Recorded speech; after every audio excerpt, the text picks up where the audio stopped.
ಸವಣೂರು ತಾಲೂಕು ಕಡಕುಳು ಗ್ರಾಮದಲ್ಲಿ ದೇವದಾಸಿಯರು ಮುಖ್ಯಮಂತ್ರಿಗಳಿಗೆ ಅಭಿನಂದನೆ ಕಾರ್ಯಕ್ರಮವನ್ನು ಹಮ್ಮಿಕೊಳ್ಳಲಾಗಿತ್ತು. ಬರುವ ಹಣವನ್ನು ಹೆಚ್ಚುವರಿ ಮಾಡಿ ಜೀವಕ್ಕೆ ಅನುಕೂಲ ಮಾಡಿಕೊಟ್ಟ ಹಿನ್ನೆಲೆ ದೇವದಾಸಿಯರು ಎಲ್ಲರೂ ಮುಖ್ಯಮಂತ್ರಿಗಳಿಗೆ ಅಭಿನಂದನೆ ಸಲ್ಲಿಸಿದರು. ಇದರಲ್ಲಿ ಕುರುತೆಪ್ಪ, ಮ್ಯಾಗಿಮನಿ ಮತ್ತು ಮಂಜುನಾಥ್ ಬನ್ಕಾರ್, ಪ್ರಕಾಶ್ ಬನ್ಕಾರ್, ಬ್ರಹ್ಮಣ್ಣ ಕೆಂಗಾನೂರ್, ಸರಸ್ವತಿ ಬನ್ಕಾರ್, ರವಿ ಎಂ ಇಟಗಿ 20ಕ್ಕೂ ಹೆಚ್ಚು ದೇವದಾಸಿಯರು ಸೇರಿ ಮುಖ್ಯಮಂತ್ರಿಗಳಿಗೆ ಅಭಿನಂದನೆ ಸಲ್ಲಿಸಿದರು. ಮೊನ್ನೆ ಬಜೆಟ್ ನಿಮಗೆ ಅನಿಸುತ್ತೆ ರೀ? ದೇವದಾಸಿಯರ ಬಗ್ಗೆ ಮುಖ್ಯಮಂತ್ರಿ ಅವರು ಬಜೆಟ್ ಪ್ಯಾಕೇಜ್ ಮಾಡ್ಯಾರಲ್ಲ, ಅದ್ರೇನು ಸರ್? ಇದು ಒಂದು ವಿಮುಕ್ತ ದೇವದಾಸಿ ಮಹಿಳಾ ವೇದಿಕೆ ಅಂತಂದು ಹಾವೇರಿ ಜಿಲ್ಲೆ ಸವಣೂರು ತಾಲೂಕು ಕಡಕುಳ ಗ್ರಾಮ ಸರ. ನಮ್ಮದು ಹತ್ತಿಮತ್ರ ಹುಬ್ಬಳ್ಳಿ ಒಳಗೆ ಸುಮಾರು ನಮ್ಮಲ್ಲಿ 50ರಿಂದ 60 ದೇವದಾಸಿಯರು ಅದಾರ. ಈ ದೇವದಾಸಿಯರಿಗೆ ಮೊನ್ನೆ ಈ ವರ್ಷದ 2023-24ನೇ ಆಯವ್ಯಯದಲ್ಲಿ ಕರ್ನಾಟಕದ ಬಜೆಟ್ ಆಯವ್ಯಯದಲ್ಲಿ ಮಾನ್ಯ ಸಿದ್ದರಾಮಯ್ಯನವರು ನಮ್ಮ ದೇವದಾಸಿಯವರಿಗೆ 500 ರೂಪಾಯಿಗಳನ್ನು ಏರಿಸುವುದರ ಮುಖಾಂತರ ಇವರ ಶ್ರೇಯೋಭಿವೃದ್ಧಿಗೆ ಭಾಳಷ್ಟು ಕೊಡುಗೆಯನ್ನು ಕೊಟ್ಟಾರ. ಆಮೇಲೆ ಈ ಪುನರ್ವಸತಿ ಯೋಜನೆದೊಳಗೆ ಇವರಿಗೆ ಮನೆಗಳನ್ನು ನಿರ್ಮಾಣ ಮಾಡಲಿಕ್ಕೆ ಹೆಚ್ಚಿನ ಅನುದಾನ ಕೊಡ್ತೇವೆ ಅಂತಂದು ಭರವಸೆಯನ್ನು ಕೊಟ್ಟಾರ.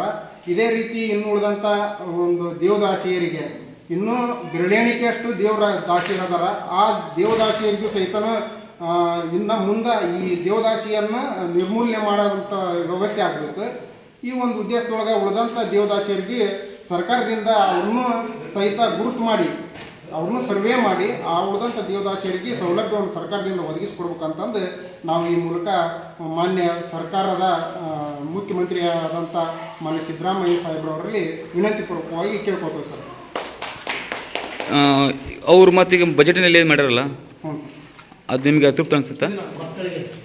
ಈಗ ಮುಖ್ಯಮಂತ್ರಿ ಅವರು ನಿಮ್ಮ ಈಗ ಬಜೆಟ್ನಲ್ಲಿ ಎಲ್ಲ ಇದು ಮಾಡ್ಯಾರಲ್ಲ ವಿಧಾನಸಭೆ ಒಳಗೆ, ಅದು ನಿಮಗೆ ಮಕ್ಕಳಿಗೋಸ್ಕರ ಅವ್ರ ಮಕ್ಕಳಿಗೋಸ್ಕರ ಈಗ ವಿದ್ಯಾಭ್ಯಾಸಕ್ಕೆ ಸಹಿತ ಸರ, ಆಮೇಲೆ ಅವ್ರ ಮಕ್ಕಳ ಶ್ರೇಯೋಭಿವೃದ್ಧಿಗೆ ಬೇರೆ ಬೇರೆ ಒಂದು ಯೋಜನೆಗಳನ್ನು ಹಾಕಿ ಆ ಮಕ್ಕಳಿಗೆ ಸಹಿತನ ಸಾಕಷ್ಟು ಒಂದಿಷ್ಟು ಈ ಒಂದು ಸಮುದಾಯದೊಳಗೆ ಮುಂದೆ ಬರೋಂಥ ವ್ಯವಸ್ಥೆಯನ್ನು ಮಾಡ್ಬೇಕಂತಂದು ಹೇಳ್ತೀವಿ. ಹಿಂದೆ ನಮ್ಮ ಸಮಾಜ ಕಲ್ಯಾಣ ಸಚಿವರಾದಂಥ ಶ್ರೀ ಆಂಜನೇಯ ಸರ್ ಅವರು ಸಹಿತ ನಮ್ಮ ಸಮಾಜದ ಶ್ರೇಯೋಭಿವೃದ್ಧಿಗೆ ಹೆಚ್ಚಿನ ನಮ್ಮ ಇದು ದೇವದಾಸಿಯರು ಇರೋದು ನಮ್ಮ ದಲಿತ ಸಮುದಾಯದ ವರ್ಗದೊಳಗೆ ಇದು ಹಿಂದಿನಿಂದ ನಡ್ಕೊಂಡು ಬಂದ ಪದ್ಧತಿ. ಏನೋ ಒಂದು ಅನಿಷ್ಟ ಪದ್ಧತಿಯನ್ನು ಅಪ್ಪ ಹಾಕಿದ ಹಾಲು ಮರಕ್ಕೆ ನಾವು ಜೋತ್ ಬಿದ್ದೇವೆ ಅನ್ನೋ ಲೆಕ್ಕಕ್ಕೆ ಎಲ್ಲರೂ ಮಾಡ್ಕೊತ ಹೊಂಟಾರ. ಈ ದೇವದಾಸಿ ಪದ್ಧತಿ ಏನೈತಲ್ಲ ಇಲ್ಲಿಂದ ನಿರ್ಮೂಲನೆ ಆಗಬೇಕು. ಈ ದೇವದಾಸಿ ಅನ್ನೋದು ಅನಿಷ್ಟ ಪದ್ಧತಿ, ದೇವರ ಒಂದು ಹೆಸರಿನಲ್ಲಿ ಮಾಡ್ತಕ್ಕಂಥ ಹೀನ ಕೃತ್ಯ ಇದೆ. ಇಲ್ಲೇ ಇದು ಹೋಗ್ಬೇಕು. ಅದಕ್ಕೋಸ್ಕರ ನಾವು ಈ ಏನು ದೇವದಾಸಿರಲ್ಲ ಅವರಿಗೆ ಆಯಿತು, ಅವ್ರ ಮಕ್ಕಳಿಗೆ ಆಯಿತು, ಸರ್ಕಾರದಿಂದ ಒಂದಿಷ್ಟು ಸವಲತ್ತನ್ನು ಕೊಟ್ಟು ಅವ್ರನ್ನ ಮುಂದೆ ತಂದು ಒಂದು ಸಮಾಜದೊಳಗೆ ಉನ್ನತ ಸಮಾಜದಲ್ಲಿ ಸಮನಾಗಿ ಬದುಕಂತ ಒಂದು ಹಕ್ಕನ್ನು ಕೊಡ್ಬೇಕಂತಂದು ಸಾಹೇಬರಲ್ಲಿ ನಾವು ಕೇಳ್ಕೊತೇವೆ ಸರ್.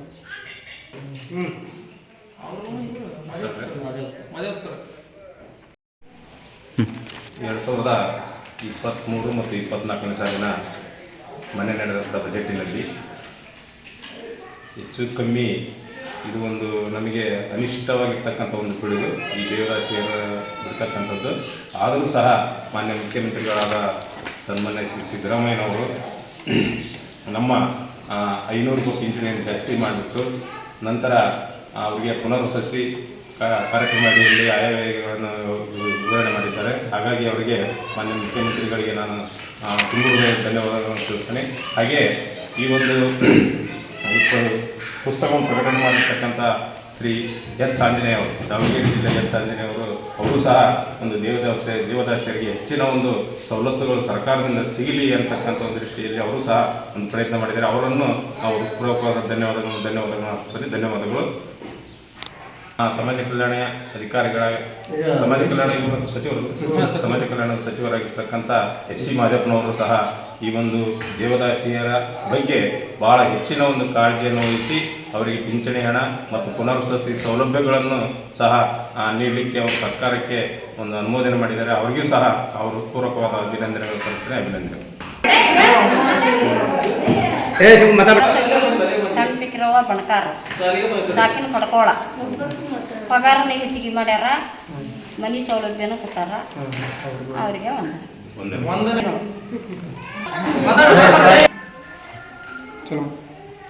ಈಗ ದೇವದಾಸಿ ಮಹಿಳೆಯರಿಗಾಯಿತು, ಹಿಂದುಳಿದ ಜನಾಂಗಕ್ಕಾಯ್ತು, ಈ ಸರ್ಕಾರ ಕೊಡುವಂಥ ಸೌಲಭ್ಯ ನೋಡಿದ್ರೆ ನಮ್ಗೆ ಸ್ವಾಗತ ಮಾಡಬೇಕು ಅಂತ ನನ್ನ ಅನಿಸಿಕೆ.